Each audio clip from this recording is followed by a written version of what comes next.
Hi hello అండి. ఎండు అలసందల మసాలా కూర చేస్తున్నాను, మీరు కూడా చూసేసేయండి.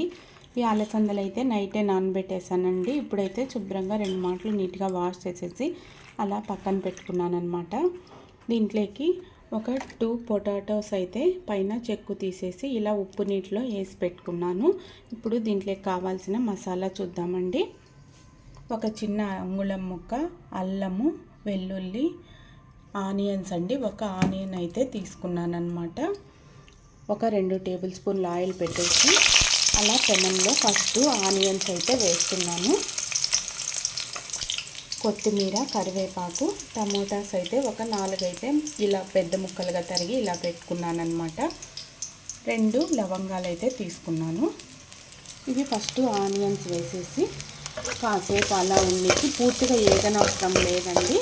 తర్వాత టమాటా వేద్దాము. కాస్తంత పచ్చి వాసన పోయేంత వరకు టమాటా కూడా కాసేపు అలా మగ్గనిద్దాము.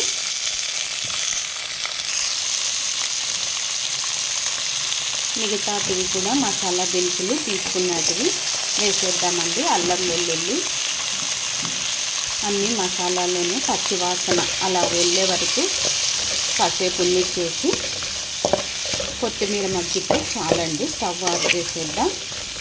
ఇదైతే మసాలా చల్లారాల మెత్తగా మిక్సీ పట్టేసుకున్నాము. టమోటాలు అయితే చల్లారినాయి అన్నమాట. దీంట్లో కొంచెం సాల్ట్ వేసేసి మిక్సీ అయితే వేసుకున్నాము. ఇప్పుడు కుక్కర్ గిన్నె పెట్టేసి ఒక 4 టీ స్పూన్లు ఆయిల్ అయితే వేసేసాను. ఇప్పుడు పోపు దినుసులు అయితే వేసి జీలకర్ర, ఆవాలు, ఒక దాల్చిన చెక్క చిన్న ముక్క అయితే వేసాను అనమాట. ఆవాలు చిట్లిన వెంటనే అలసందలు వాష్ చేసి ఉంటాం కదా, ఇవైతే వేస్తున్నాను ఆయిల్లో. అలా అలసందలు వేసిన వెంటనే పొటాటో అయితే ఉప్పు నీటిలో నుంచి దేవి ఇలా అయితే వేసేద్దాం.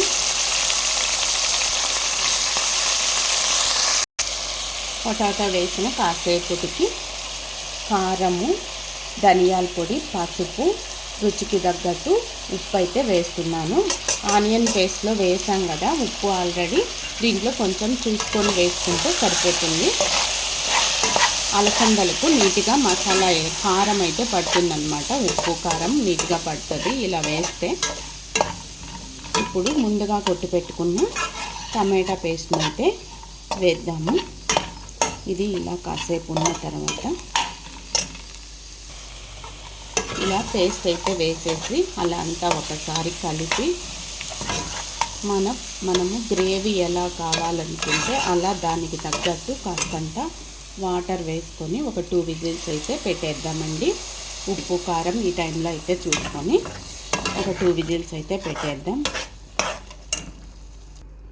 ఇలా అయితే నేను ఏమైనా వాటర్ వేసుకున్నాను అనమాట. ఇవి ఉడికే కలికి ఇంకాస్త చిక్కబడుతుంది గ్రేవీ.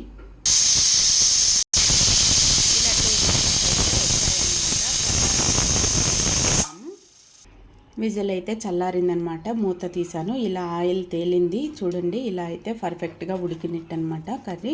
నేనైతే ఇలా సింపుల్గా ఇలా చేసుకుంటానమాట, ఎక్కువ మసాలా లేకుండా. చూడండి గ్రేవీ కూడా ఈ మాదిరి చిక్కబడింది. ఇంకా కాస్త చల్లారేకలికి ఇంకా కొంచెం చిక్కగా వస్తుంది. ఇలా పొద్దున్నే టిఫిన్స్లలోకి, చపాతీలోకి సూపర్గా ఉంటుందన్నమాట. చూడండి ఎంత నీట్గా ఉడికిపోయిందో. ఈ వీడియో కనుక నచ్చినట్టయితే లైక్, షేర్, సబ్స్క్రైబ్ అండి. Bye friends.